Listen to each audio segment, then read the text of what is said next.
નમસ્કાર મિત્રો, જય માતાજી. હું તારક ઠાકોર ગાંધીનગરથી.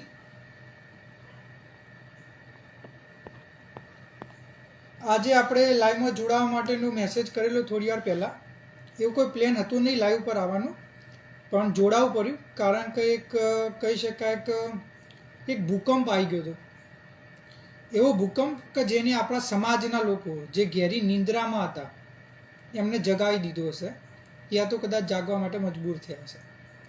એટલે દરેકને વિનંતી કરીશ કે જે આપણી લિંક છે લાઈવ માટેની એ તમારા જેટલી બી જગ્યાએ શેર કરી શકતા હોય કરી દો, જેટલા લોકોને જોડી શકતા હોય જોડી દો, કારણ કે આજનો લાઈવ અત્યાર સુધીનો સૌથી મહત્ત્વનો લાઈવ છે. અને આ નિર્ણય કરશે કે આપણો સમાજ મજૂરી કરશે કે સારું જીવન જીવશે. એટલા માટે 2 મિનિટ આપું છું. 2 મિનિટના અંદર જેટલા બી લોકો સુધી શેર કરી શકતા હોય કરી દો, કે જેથી પછી આપણે આપણી ચર્ચાની અને આપણા મુદ્દાની શરૂઆત કરીએ અને પછી આપણે નક્કી કરીએ કે આપણું ભવિષ્ય કઈ બાજુ જઈ રહ્યું છે, કે આપણો સમાજ કઈ બાજુ જઈ રહ્યો છે, કે આપણા વિદ્યાર્થીઓ આપણા યુવાઓ કઈ બાજુ જઈ રહ્યા છે. જય માતાજી ભાઈ બીસી ઠાકોર સાહેબ, વિક્રમભાઈ ખાન સાહેબ, કનુભાઈ જય માતાજી. દરેક વ્યક્તિ જે સાથે જોડાઈ રહ્યા છે, વિક્રમસિંહ જય માતાજી ભાઈ, લક્ષ્મણભાઈ જય માતાજી. તો આપણે સાથે જોડાઈ જઈએ બધા અને આપણે આપણા મુદ્દાની શરૂઆત કરીએ કે કેમ આપણા સમાજની એવી પરિસ્થિતિ થઈ ચૂકી છે અને કે દુઃખ થાય છે, દયા થાય છે, હસવું આવે છે અને રોવું આવે છે, બધું સાથે થઈ રહ્યું.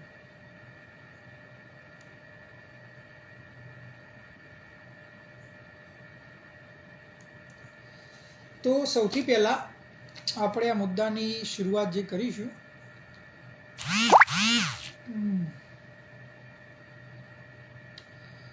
લક્ષ્મણભાઈ બિચારા રાત દિવસ મહેનત કરી અને આપણા સમાજના વિદ્યાર્થીઓ માટે લાઇબ્રેરી ચલાવે છે ડીસામાં. બહુ જ અનેક વિદ્યાર્થીઓ માટે રાત દિવસ મહેનત કરવા માટે એ પોતે એટલું પ્રયત્ન કરે છે. વિદ્યાર્થીઓ પાસ તો થઈ રહ્યા છે અને એનો મને આનંદ છે, પણ એટલા વિદ્યાર્થીઓ રહી ગયા છે ને કે હું શું કહું, મને કંઈ ખબર નથી પડતી. દરેક મિત્રો શ્રી આપણા સાથે જોડાયા છે. જીતેન્દ્રભાઈ, કાનાજી, તખતજી, સુનિલસિંહ, દરેકને મારા જય માતાજી. તો સૌથી પહેલાં આજે આપણે અહીંયા લાઈવમાં જોડાયા છીએ. તો દર વખતે તો લાઈવમાં આવવાનો ઉત્સાહ હોય કે કંઈ આજે ચર્ચા કરીશું, પણ આજે આપણે લાઈવની શરૂઆત મૌન પાડીને કરીશું. તો દરેક વ્યક્તિ જે આપણા સાથે જોડાયા છે એ 2 મિનિટનું મૌન પાડજો, કારણ કે આજે એક મૌનનો દિવસ છે. આપણા સમાજના હજારો લાખો દીકરા દીકરીઓ એમના સપનાઓની, એમના ભવિષ્યની અને એમના સારા જીવનનું આજે હત્યા કરવામાં આવી છે, એમની બલિ આપવામાં આવી છે. અને વિદ્યાર્થીઓ જીવતા તો છે, પણ તમે એમ સમજો કે મરા બરોબર જ છે, કારણ કે એમની જે વર્ષોની મહેનત હતી, જે વર્ષોની તપસ્યા હતી, જે વર્ષોની રાત દિવસ એક કરીને જે એમને લાઇબ્રેરીઓમાં બેસીને રાત દિવસ વાંચ્યું હતું, સવારે 5-5 વાગે ઉઠીને દોડવા માટે ગયા હતા, જે એમના પગે જે દુખાવા હતા, જે સોજા આવ્યા હતા, જે એમને દુઃખ સહન કર્યું હતું, એ બધું અત્યારે આજે પાણીમાં વેડફાઈ ગયું છે.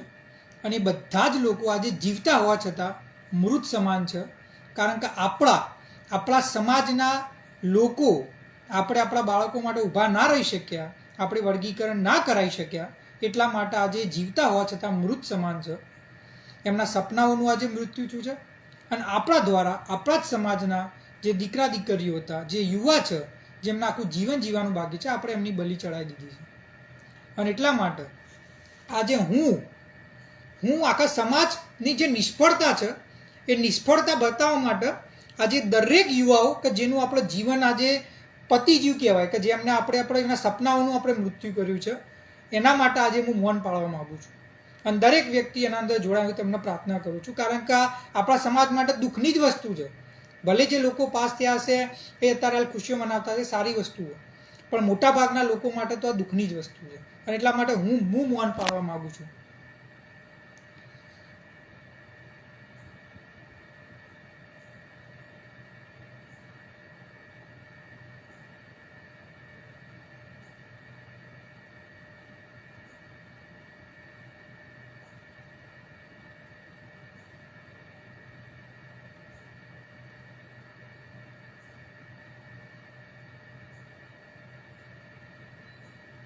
અને પ્રાર્થના કરું છું, ભગવાનને પ્રાર્થના કરું છું કે મારા સમાજના જે દીકરા દીકરીઓ જે રાત દિવસ મહેનત કરી સવારે 5 વાગે ઉઠીને દોડીને રાત દિવસ લાઇબ્રેરીમાં વાંચ્યા પછી જે આજે નિષ્ફળ થયા છે, જેમના સપનાની આજે હત્યા થઈ છે, જેમની આજે સમાજે બલી ચડાવી દીધી છે, એમના જીવનના અંદર કંઈ એવું કાર્ય મળે કે જેના કારણે એમનું રોજગાર ચલાવી શકે, એમનું જીવન જીવી શકે અને એમને મજૂરી ના કરવી પડે, એવું હું ભગવાનને પ્રાર્થના કરું છું. કારણ કે એમનું સરકારી નોકરીનું સપનું તો આજે તૂટી ગયું છે અને તમને ખબર છે અને મને ખબર. બરોબર. તો હવે વાત કરીએ ફ્યુચર શું.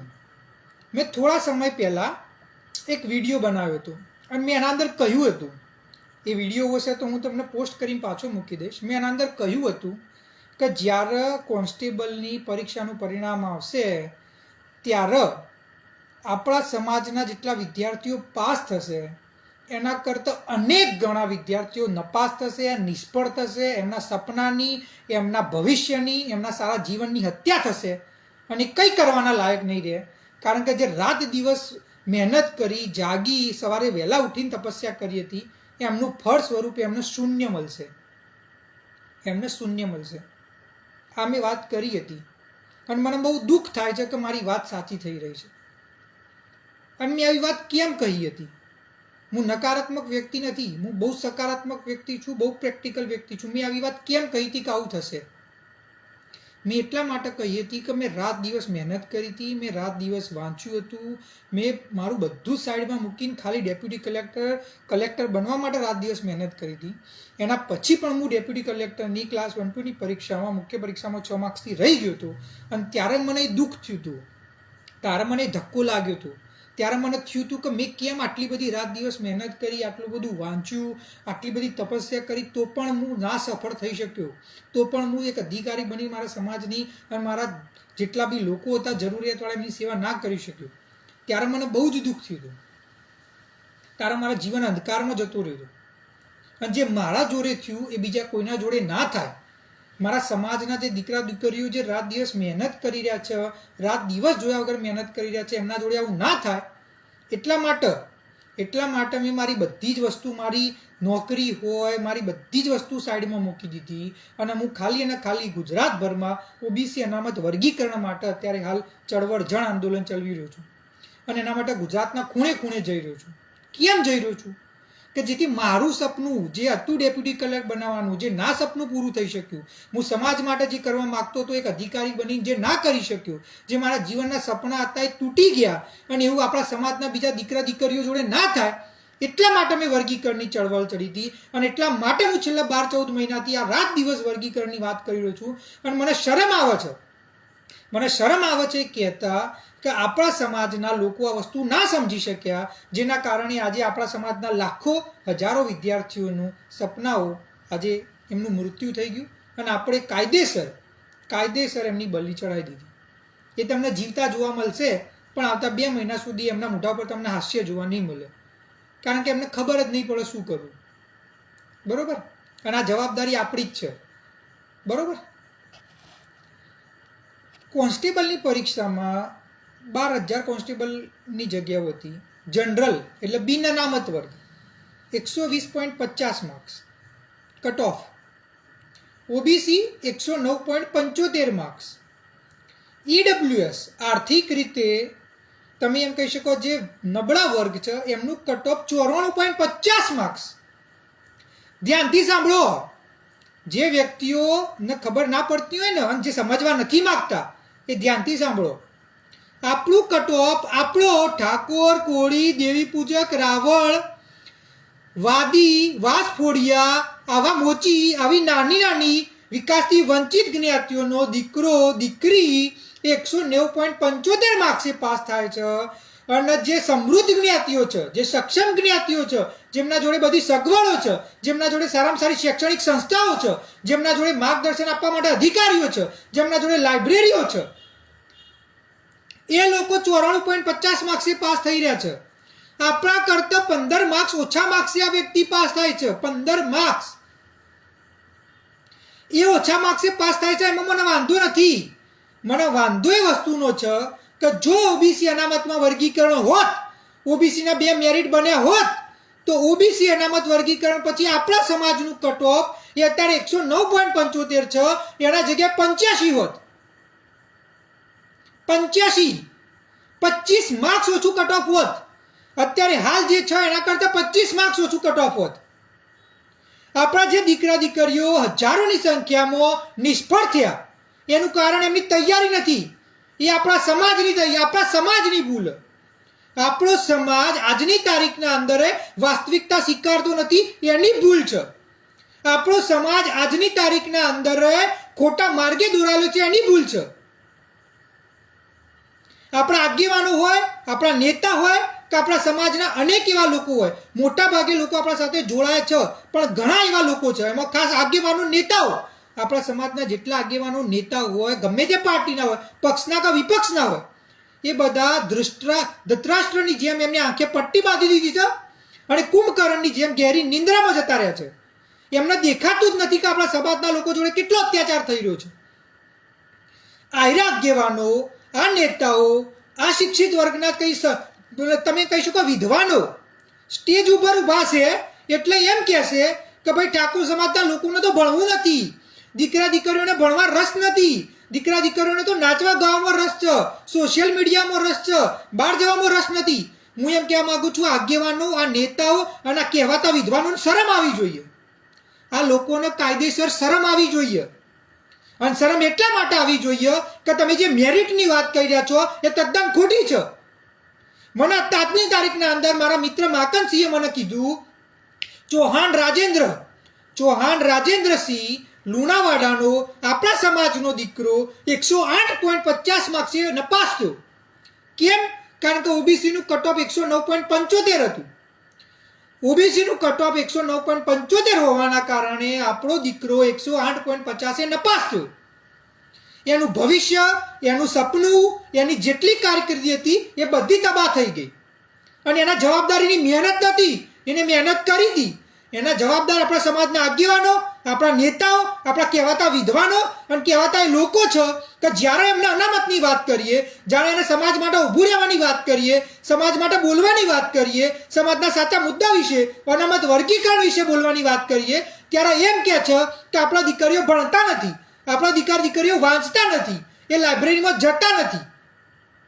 તો મને એમ કહેવું છે કે તમને શરમ આવે છે. તમારા જેવા આગેવાનો, નેતાઓ અને વિદ્વાનો અમારા સમાજમાં છે, એમની શરમ આવે છે અમને. કારણ કે તમે સમાજને એનો હક અપાવવાના જગ્યાએ સમાજની ભૂલો કાઢવામાં પડ્યા છો. પાટીદાર સમાજ જે દરેક રીતે સમૃદ્ધ હતો, શિક્ષિત હતો, દરેક એના જોડે સગવડો હતી, સંસાધનો હતું, માર્ગદર્શન હતું, તો પણ ભેગો થઈ ગયો પોતાના સમાજના ગરીબ વર્ગના લોકોને અનામત અપાવવા માટે. આખું જીએમડીસી ગ્રાઉન્ડ ભરી કાઢ્યું, અનામત અપાવી. અને આજે આપણા બાળકો કરતા 15 માર્ક્સ ઓછા પાસ થાય છે. અને તમે મેરિટની વાત કરો છો, તમને શરમ નથી આવતી? તમને શરમ નથી આવતી જ્યારે મેરિટની વાત કરો છો? તારા મેરિટ કરી રહ્યા છો. કેમ પાટીદાર સમાજના લોકોએ મેરિટની વાત ના કરી? અને કેમ એમને અનામત અપાઈ દીધું ઈડબ્લ્યુએસનું? કેમ સરકારને એમની વાત માનવી પડી? આપણે કાયદેસર માગણી કરી રહ્યા છીએ, સંવિધાનિક છે, ભારતના 12 રાજ્યમાં અમલમાં છે, અને તોય આપણા નેતાઓ પછી પક્ષમાં હોય કે વિપક્ષમાં હોય, કોંગ્રેસમાં હોય કે ભાજપમાં હોય, મોઢામાં મગ ભરીને બેઠા છે અને સમાજના વિદ્યાર્થીઓને મહેનત કરવાની સલાહ આપો છે.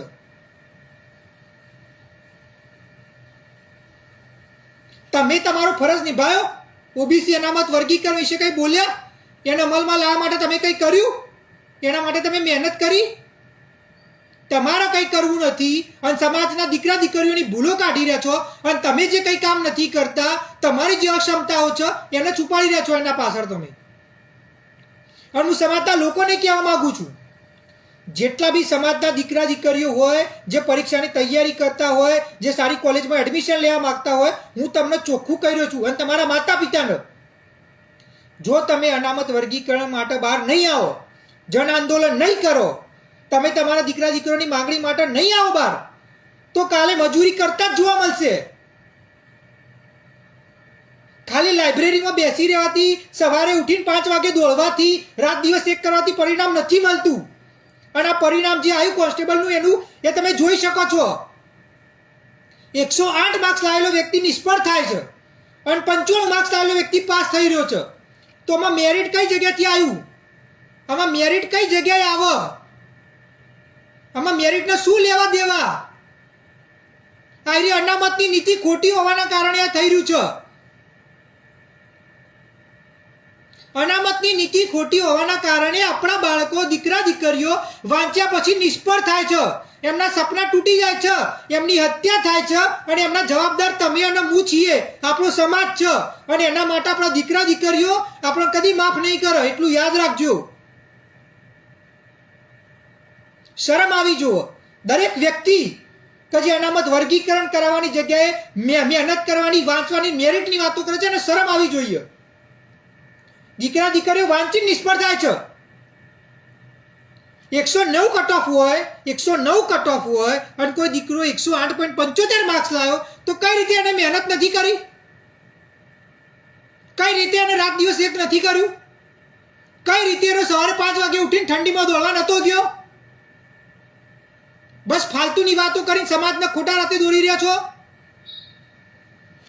અને હું દીકરા દીકરીઓને કહેવા માંગુ છું, પાટીદાર સમાજના ઘરે બેઠા અનામત નથી મળી. પાટીદાર સમાજના દીકરા દીકરીઓ, યુવાનો, જાગૃત લોકો, માતાઓ પિતાઓ જીએમડીસી ગ્રાઉન્ડ ભરી દીધું હતું અમદાવાદના અંદર. 26 ઓગસ્ટ 2015 જીએમડીસી ગ્રાઉન્ડ ભર્યું હતું. લાખોની સંખ્યામાં લોકો ઉપસ્થિત હતા. એમાં નાના છોકરાઓ હતા, એમાં વડીલો હતા, અને ત્યારે જઈને એમને અનામત મળ્યું હતું. અને જો તમે તમારા હક માટે, તમારી નોકરી માટે, તમારા જીવન માટે, તમારા સપના માટે તમે બહાર નથી આવી શકતા, કે તમારા માતા પિતા બહાર નથી આવી શકતા, તો પછી ઘરે જ રહો. તમારા બાળકોને ભણાવવાની કોઈ જરૂર નથી. પહેલાંથી જ મજૂરીની તૈયારી કરાવો, કે જેથી એકવાર ભણ્યા પછી હેરાન થાય ના કરતી પહેલાંથી જ મજૂરી ચાલુ કરી દેશે તો વધારે સારું રહેશે. આપણા નેતાઓ આપણા માટે કંઈ નથી કરી રહ્યા, આપણા માટે શરમની વસ્તુ છે. અને દરેક આપણા જેટલા આગેવાનો હોય, નેતાઓ હોય, એમના સુધી માહિતી પહોંચાડજો કે તમને શરમ આવી જુઓ તમારી જાત ઉપર, કે તમે સમાજના દીકરા દીકરીઓને રોજગાર નથી અપાઈ શકતા. અને બીજું એ પણ કહેવા માંગુ છું કે સમાજના નેતાઓ નથી કરતા તો સમાજના નેતાઓ પર નિર્ભર ના રહો. જો હું સમાજના નેતાઓ પર નિર્ભર રહ્યો હોત તો હું અનામત વર્ગીકરણનો મુદ્દો લઈને બહાર ના નીકળ્યો હોત. મને કોઈ નહોતું ઓળખતું, મારા જોડે કંઈ નહોતું. મેં મારી નોકરી ધંધો બધું સાઈડમાં મૂક્યું, અને સમાજના વિદ્યાર્થીઓ માટે મારા અંદર ધગસ હતી, એટલા માટે મેં વર્ગીકરણને લઈને મહેનત કરી, અને એટલા માટે હું બહાર આવ્યો, અને એટલા માટે ગુજરાતમાં ગામડે ગામડે ફરી રહ્યો છું. હું તમને એમ કહેવા માંગુ છું કે ક્યાં સુધી તમે નેતાઓના ભરોસે બેસી રહેશો? તમે બહાર આવો, તમે જન આંદોલન કરો. કેમ બહાર નથી આવતા? તમે બહાર આવશો એટલે નેતા આવવાના જ છે. નેતા જોડે કોઈ વિકલ્પ જ નથી. તમે બહાર આવશો એટલે નેતા બહાર આવવું જ પડશે. અને તમે બહાર આવશો ત્યારે સરકારના અનામત વર્ગીકરણ કરવું જ પડશે. અને તમે બહાર આવશો ત્યારે જ્યારે ઓબીસીનું કટ ઓફ 109.75 છે, એના જગ્યાએ 85 આવશે. અને આપણા દીકરા દીકરીઓ જેટલા પાસ થયા એના કરતાં 10 ગણા લોકો પાસ થશે. અત્યારે હાલ પરિણામ આવ્યું એટલે ફોટા ફરતા થઈ જશે વોટ્સએપ ગ્રુપમાં, ફેસબુકમાં, ઇન્સ્ટાગ્રામમાં. ફલાણા ગામનું ગૌરવ, ફલાણા ગામનું ગૌરવ, ઠાકોર સમાજનું ગૌરવ, કોન્સ્ટેબલમાં પાસ થયા, કોન્સ્ટેબલમાં પાસ થયા. એકના એક ફોટો બધા શેર કરશે. એકના એક ફોટો ફેસબુક ઉપર, એકના એક ફોટો ઇન્સ્ટાગ્રામ ઉપર, અને એકના એક ફોટો તમારા તમે વોટ્સએપ ઉપર ફરતો થશે. એટલે મારે એમ કેવું છે કે આવડો મોટો તમારો સમાજ છે, આટલી મોટી તમારી સંખ્યા છે, આટલા બધા વિદ્યાર્થીઓ તૈયારી કરી રહ્યા છે, અને એમાં 2, 5, 10, 25 જણા પાસ થઈ જાય તો કોઈ મોટી વસ્તુ નથી. 12,000 જગ્યાઓ હતી, એમાં 200 જણા પાસ થઈ જાય કોઈ મોટી વસ્તુ ના કહેવાય. કાયદેસર તમારા 2,000 લોકો પાસ થવા જોતા હતા. 2,000 લોકો પાસ થવા જોતા હતા, એના જગ્યાએ 200 લોકો પાસ થયા. અને તમે ઢંઢોળા વીજી રહ્યા હો, તમે ઢોલ વગાડી રહ્યા છો, તમે ગૌરવ કરીને ફોટા શેર કરી રહ્યા છો. એ જે 200 વ્યક્તિ પાસ થયા એ અભિનંદનના પાત્ર છે. એમને મહેનત કરી છે, સફળતા મળી છે, અને દરેકનું સન્માન થવું જોઈએ. એ સમાજના ગૌરવ છે. પણ મારો પ્રશ્ન એ છે કે જે નિષ્ફળ થયા એ તમારા મારા કારણે થયા. તમે અનામત ના અપાઈ શકે એટલા માટે થયા. આપણામાં તાકાત નથી એટલા માટે થયા. હવે ઘણા લોકો કહેશે કે સમાજમાં એકતા નથી. મારો તમને એક સીધો પ્રશ્ન છે. બનાસકાંઠાના અંદર ઠાકોર સમાજના વ્યક્તિને કદી જીવનના અંદર સાંસદ નહોતા બનાવતા. ઠાકોર સમાજે નક્કી કર્યું કે સાંસદ બનાવો છે, અને જ્ઞાનીબેનને સાંસદ બનાવ.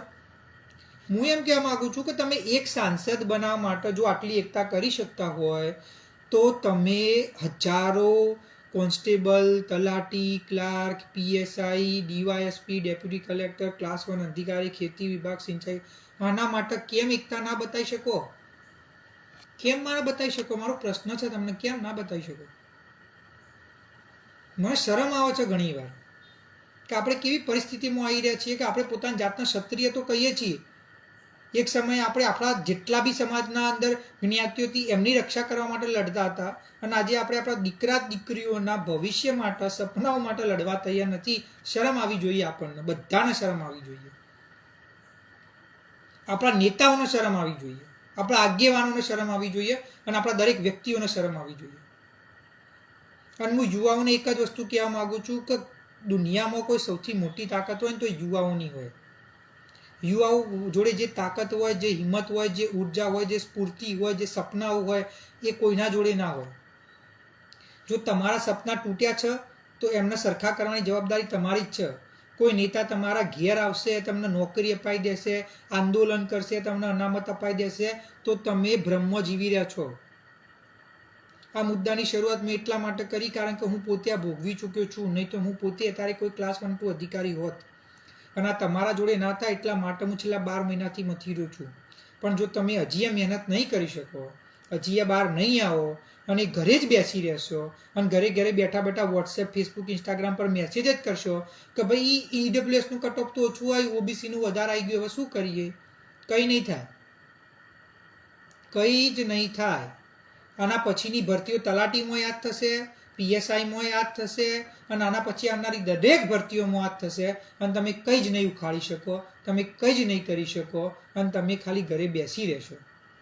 અને જો એવું ના કરવું હોય તો નક્કી કરી લો કે હવે જન આંદોલન કરવું છે, અને જન આંદોલન કરીને જ જપીશું, એના સિવાય નહીં જપીએ.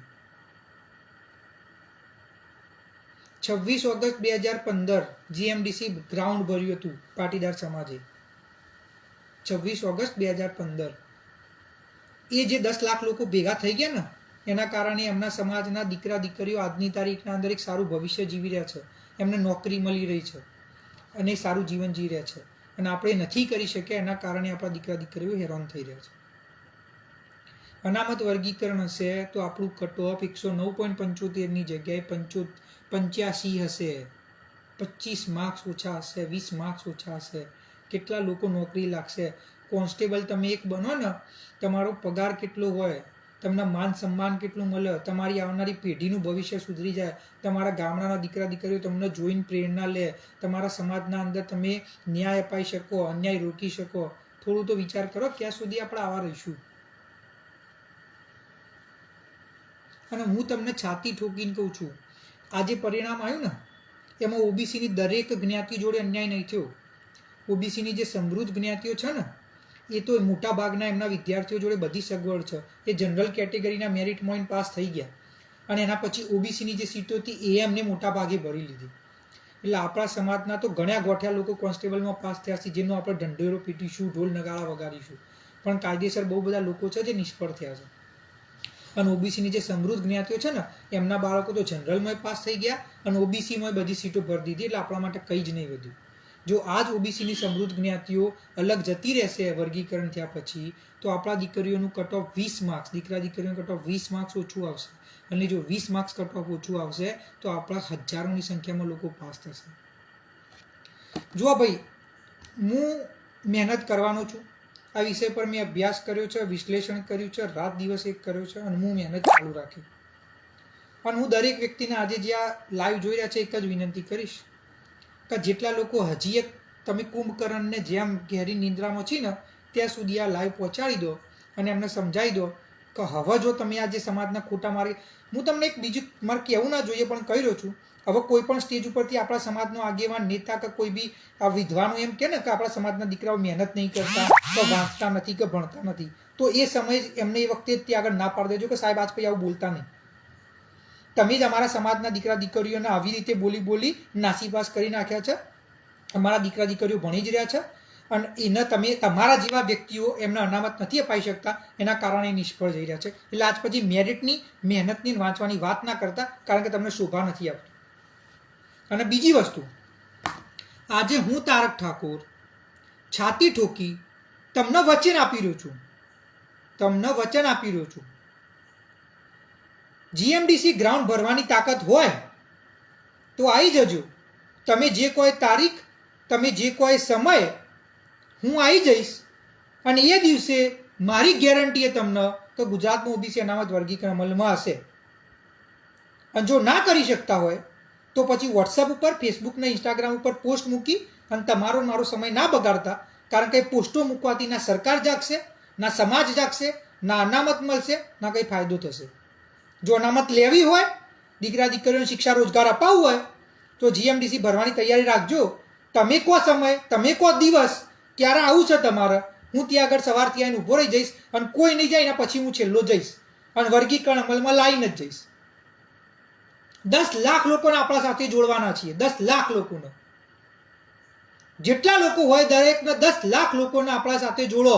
ફેસબુક, ઇન્સ્ટાગ્રામ, યુટ્યુબ 10 લાખ લોકોને જોડો અને એ જ 10 લાખ લોકોને માહિતી આપીશું, આપણે જાગૃત કરીશું, એમને બધી માહિતી આપીશું આંકડાકીય સાથે, સંવિધાનિક માહિતી. અને પછી એ જ 10 લાખ લોકોને આપણે જીએમડીસી લઈને જીએમડીસી આપણે ગજવવાનું છે. અને પછી હું જોઉં છું કે આપણા નેતાઓ અને આપણા આગેવાનો કે જે ઘરે બેસી રહ્યા છે અને મોઢામાં મગ ભરીને બેસી જાય છે, કંઈ બોલતા નથી, એ શું કરે છે અને સરકાર શું કરે છે. કોઈની તાકાત નહીં હોય કે આપણને રોકી શકે. આ વચન આપી રહ્યો છું તમને. ક્ષત્રિય છું, ઠાકોર છું, મારો વચનથી કોઈ દિવસ નહીં કરું. 10 લાખ લોકો ભેગા કરો, ત્યાં આગળ સૌથી પહેલો વ્યક્તિ હું હોઈશ. અને અનામત વર્ગીકરણ નહીં આવે ને ત્યાં સુધી આપણે નહીં મૂકીએ. આ મારા માટે નથી, આ આપણા માટે છે, તમારા ને મારા માટે. આનાથી મને નોકરી નહીં મળવાની એકલાને. આપણા દીકરા દીકરીઓનું ભવિષ્ય સુધરશે, આપણા સમાજનું ભવિષ્ય સુધરશે. ક્યાં સુધી રોતરા રોયા જશું કે નેતાઓ આ નથી કરતા, નેતાઓ ફલાણું નથી કરતા, નેતાઓ ઢેકણું નથી કરતા, આ પાર્ટી ખરાબ, આ પાર્ટી ખરાબ. એટલે બધી પાર્ટીઓ જેવી હોય એવી તમારે શું લેવા દેવા? કોંગ્રેસ આવે કે ભાજપ, તમારે શું લેવા દેવા? આમ આદમી પાર્ટી આવે કે ના આવે, તમારે શું લેવા દેવા? જે પાર્ટીની સત્તા બનતી હશે એ બનશે. જેને મત આપવા હોય એને આપો, જેમાં ચૂંટણી લડવી હોય લડો. પણ એ 2 મહિના સુધી જ હોય, ચૂંટણીના 2 મહિના. બાકીના દિવસોમાં તમારા માટે તો નીકળો. આજ સુધી પાર્ટીઓના ઝંડા લઈને નીકળ્યા, બરોબર કે નહીં? પ્રચાર માટે નીકળ્યા, જનસભાઓ માટે નીકળ્યા, તમને ભરી ભરીને ગાડીઓમાં બસમાં લઈ ગયા, નેતા આવવાના હતા એટલે. પોતાના બાળકો માટે તો નીકળો. તમારો બાળક 50,000ની નોકરી કરતો હશે ને તો તમારું જીવન સુધરી જશે. બહુ દુઃખ અને વેદના છે, એટલા માટે હું તમારી સમક્ષ અત્યારે હાલ જે બોલી રહ્યો છું મને બહુ દુઃખ થાય છે. અને આ વસ્તુ આજની નથી. અને બીજી એક વસ્તુ હું તમને ચોખવટથી કહેવા માગું છું, ઘણા એવા વિદ્યાર્થીઓ કે ઘણા એવા લોકો છે, એમને હું આ વિશે ઘણા ટાઈમથી કહી રહ્યો છું કે ભાઈ તમે અનામત વર્ગીકરણ કરાવો, નહીં તો નુકસાન થશે. કોન્સ્ટેબલનું, પીએસઆઈનું અને બીજી જેટલી બી પરીક્ષાનું પરિણામ આવશે, આપણે હેરાન થવું પડશે, આપણા વિદ્યાર્થીઓ રહી જશે. એટલે ઘણા લોકોના મનમાં કેવું હોય ખબર કે ભાઈ હું તો બહુ વાંચું છું, હું તો રાત દિવસ 10-12 કલાક વાંચી કાઢું છું, હું તો બહુ જ હોશિયાર છું અને આપણે તો જનરલમાં સિલેક્ટ થઈશું, આપણે તો મેરિટમાં આવીશું અને આપણે તો અનામતની નાનથી કંઈ જરૂર નથી. એ બધા લોકોના મને ફોન આવી રહ્યા છે, ત્યાં રોતરા રોઈ રહ્યા છે કે સાહેબ હું 1 માર્ક્સથી રહી ગયો, હું 2 માર્ક્સથી રહી ગયો, સાહેબ મારાથી આ થઈ ગયું, તે થઈ ગયું. અને મને ને એમના ઉપર દયા આવે છે કે જ્યારે હું તમને કહેતો હતો કે ભાઈ આ થવાનું છે, આ વસ્તુ આવી થશે અને આટલું મેરિટમાં ફરક આવશે ને તમે ક્યાંય નહીં રહો, ત્યારે મારી વાત માની હોય અને પ્રયત્ન કર્યો તો અત્યારે હાલ રોવું પડ્યું હોય. તમે મહેનત કરીને જનરલમાં સિલેક્ટ હોય બહુ સારી વસ્તુ છે, તમારા અનામતની જરૂરત જ ના પડે એવી મહેનત કરો. પણ હું એમ કહેવા માગું છું કે એવા 2-5 લોકો હોય, બીજા જે વિદ્યાર્થીઓ છે એમને જરૂર છે તો એના માટે બહાર આવવું પડશે. સમજો મારી વાત.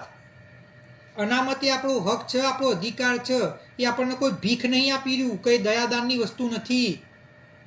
એ આપણો હક ને અધિકાર છે, કાયદાકીય સંવિધાનિક રીતે સાચી વસ્તુ છે.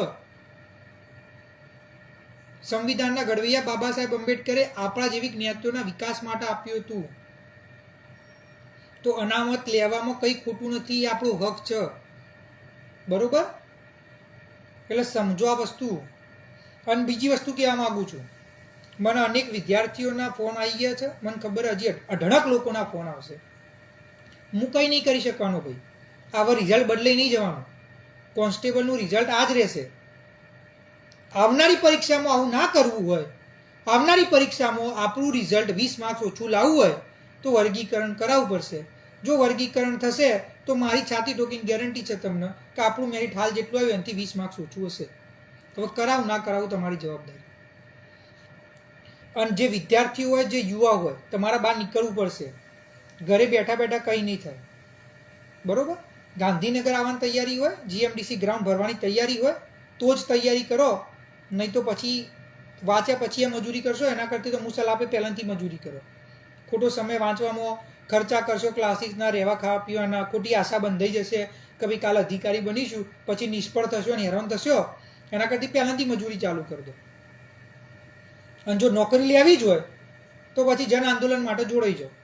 હું તો બેઠો જ છું અને હું તો રહીશ જ જ્યાં સુધી વર્ગીકરણ નહીં થાય. હું તો સતત પ્રયત્ન કરીશ. કેમ? મને તો એટલો આનંદ હશે, મને તો એટલું તમે એમ કહી શકો કે સેટિસ્ફેક્શન હશે કે બીજું કોઈ હતું જ નહોતું, ભાઈ તું હતું.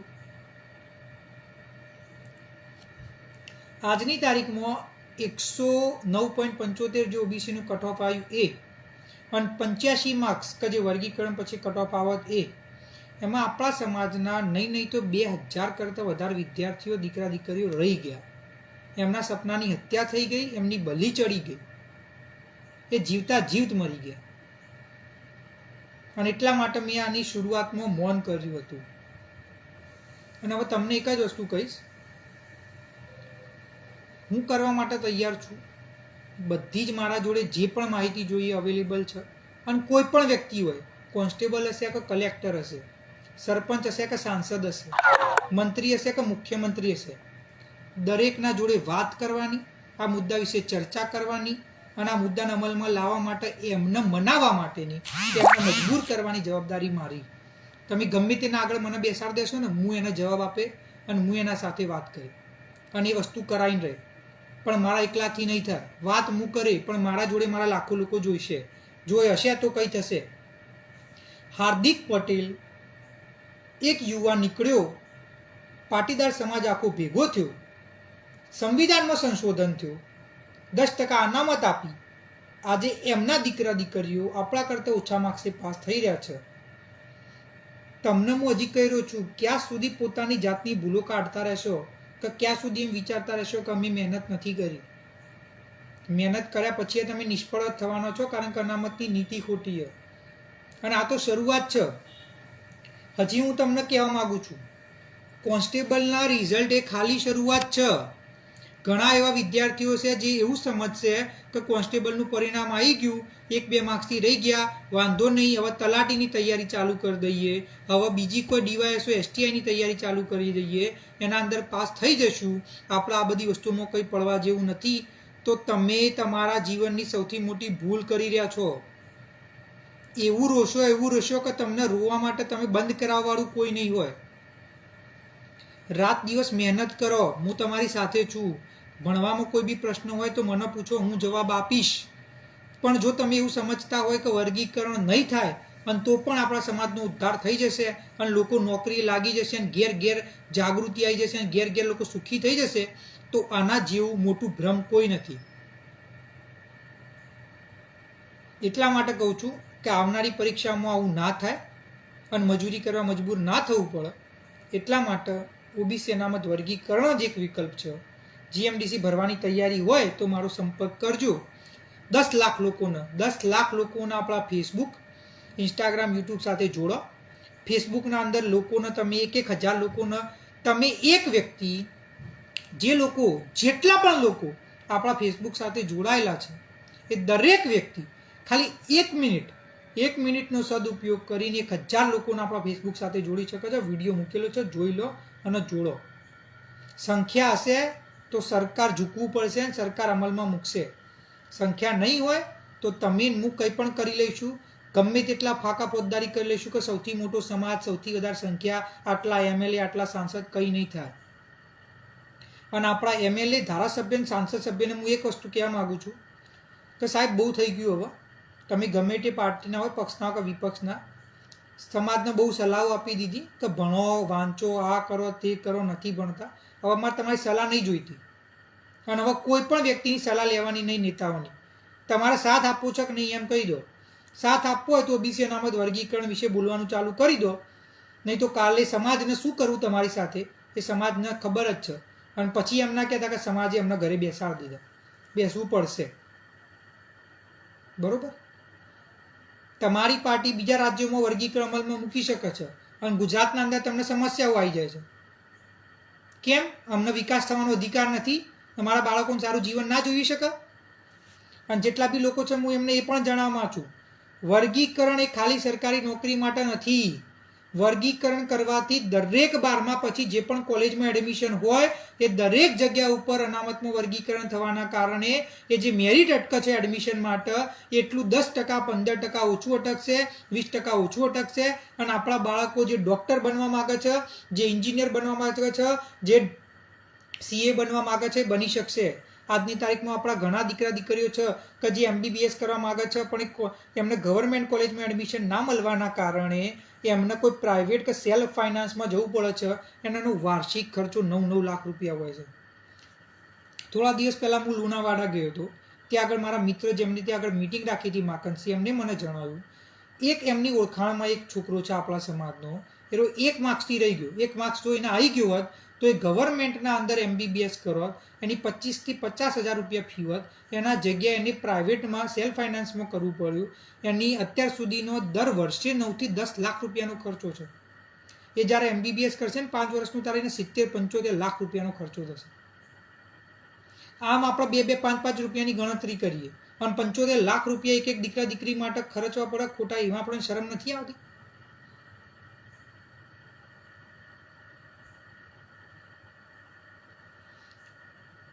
આ મારી વેદના છે જેના કારણે હું અત્યારે હાલ તમારી સમક્ષ આ જે કહેવાય ને મારું દુઃખ રજૂ કરી રહ્યો છું. દિલથી વિનંતી. આ જુઓ, ઝાલા કિશનસિંહ. આ ઝાલા કિશનસિંહ લો, મને એકવાર સ્ક્રીનશોટ લેવા દો આ ભાઈનો. ભાઈ ઝાલા કિશનસિંહ, તું મને ફોન કર. આપણો નંબર છે 99-250 30-351. આ ઝાલા કિશનસિંહ 0.5 માર્ક્સથી પરીક્ષામાં રહી ગયો. કેટલા? 0.5 માર્ક્સથી. આનો જવાબદાર કોણ? ભાઈ કિશન, તું આનો જવાબદાર નથી. આનો જવાબદાર તારા માતા પિતા, આનો જવાબદાર આપણા સમાજના લોકો, આપણા આગેવાનો અને આપણા નેતા છે કે જે આ વિષય ઉપર 1 વર્ષથી હું માહિતી આપી રહ્યો હોવા છતાં આ વિષય ઉપર કંઈ નથી કરી રહ્યા. અને જેના કારણે તારા જેવા હોશિયારના મહેનતી છોકરાઓ 0.5 માર્ક્સથી રહી ગયા છે. આજ પછી જે આપણા નેતાઓ હોય ને અને આગેવાનો અને જે વિદ્વાનો એમ કે આપણા દીકરાઓ મહેનત નથી કરતા, એ તો નાચવા ગાવામાં વ્યસ્ત છે, સોશિયલ મીડિયામાં વ્યસ્ત છે, તો એમના મોઢા ઉપર કહેજો કે સાહેબ તમને શરમ આવે છે? જ્યારે તમે આ શબ્દો બોલો છો ત્યારે તમને શરમ આવે છે કે નથી આવતી? અને ત્યારે આ કિશનનું ઉદાહરણ લેજો કે સાહેબ આ વ્યક્તિ 0.5 માર્ક્સથી રહી ગયો હતો. આ વ્યક્તિ 0.5 માર્ક્સથી રહી ગયો હતો. એની મહેનત હતી પણ અમારું નસીબ ખરાબ હતું કે તમારા જેવા આગેવાનોએ અમને અનામતનો લાભ ના અપાયો અને એટલા માટે અમે ઘરે બેસી રહ્યા. ઓબીસીમાં આવતી સમૃદ્ધ જ્ઞાતિઓ એ જનરલના અંદર જઈને પાસ થઈ ગઈ હશે અને ઓબીસીની આ બધી સીટો લઈ ગઈ હશે, એટલે એમને તો નોકરી લાગી જ જવાની છે. આપણાવાળા ગયા ઘેર.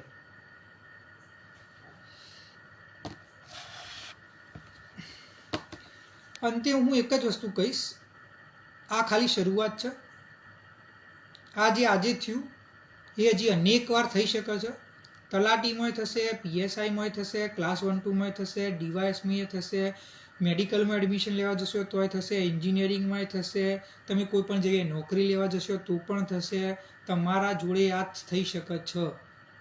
અને આ બધાનું એક જ સમાધાન છે, ઓબીસી અનામતમાં વર્ગીકરણ. હવે તમે નક્કી કરો કે તમારે શું કરવું છે.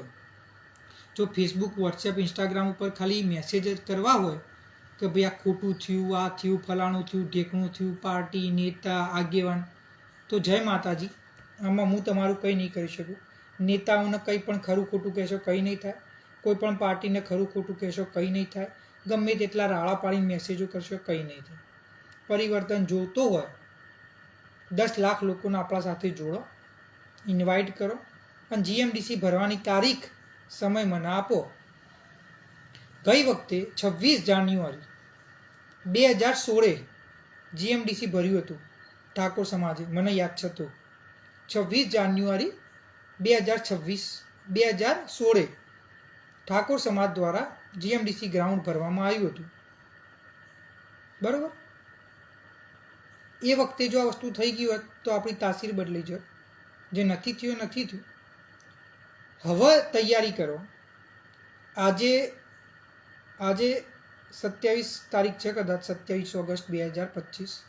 તમે તારીખ કહો, સમય કહો, હું આવી જઈશ. જો લેવાની તેવડ હોય તો આપણે ઊભું રહેવું પડશે, સરકારને આપવું પડશે. હું બેઠો છું અને હંમેશા બેસી રહીશ, તમારા જોડે જ છું. મારી સમાજ પ્રત્યે જવાબદારી છે અને પૂરી કરવા માટે જ હું મારું બધું જ છોડીને અહીંયા આગળ આવ્યો છું. હવે તમારે બહાર આવવું છે કે નહીં તમારે જોવાનું. અને હજી એક દુઃખ સાથે હું કહી રહ્યો છું કે જે બી આપણા વિદ્યાર્થીઓ, દીકરા દીકરીઓ એ જે 109.75 થી 85ના વચ્ચે રહી ગયા, એ દરેકના તમારા સપનાની હત્યા માટે હું ક્ષમા માગું છું કે તમારા સપનાની જે હત્યા થઈ એમાં હું કાતિલ હતો, આપણો સમાજ કાતિલ હતો. આપણા સમાજે તમારી બલી ચડવી દીધી, આપણા સમાજે તમારા સપનાની બલી ચડવી દીધી, કારણ કે તમારા જોડે ઊભું ના રહ્યો, તમારો હક, અધિકાર, અનામત તો તમને ના અપાઈ શકે. જેટલા બી આ વિદ્યાર્થીઓ હોય, તમારી વિગતો, તમારા મેસેજો જે પણ હોય 99-250 30-351 ઉપર મોકલી આપજો કે જેથી આપણે એ વિષયના ઉપર વાત કરી શકીએ અને લોકોને જાગૃત કરી શકીએ. આ બધા જોડાયા એ બદલ આભાર. આ વિડીયોને વધુમાં વધુ લોકો સુધી પહોંચાડો કે જેથી આપણે જે કુંભકર્ણની નિંદ્રામાં ઊંઘ્યા છીએ એમાંથી જાગીએ અને આપણા બાળકો માટે, ભવિષ્ય માટે કંઈક કરીએ. અને 10 લાખ લોકો જોડવા માટે જે કરવું પડે કરો. જે કરવું પડે, મને નથી ખબર કઈ રીતે કરશો, દિવસે કરશો, રાતે કરશો, સવારે કરશો, શું કરશો, તમારા જવાબદારી. જેમ હું દોડી રહ્યો છું એમ તમે દોડો, કારણ કે આ જવાબદારી મારી એકલાની નથી, આખા સમાજની. જોડી દેશો, પછી ના થાય તો મને કહેજો. એકવાર જોડી દીધું તો જવાબદારી મારી, બરાબર. એક ક્ષત્રિય છું, એક ઠાકોર છું, વચન આપી રહ્યો છું. 10 લાખ લોકો આવી જાઓ, ના અપાવું તો મારું નામ બદલી દેજો. જય માતાજી.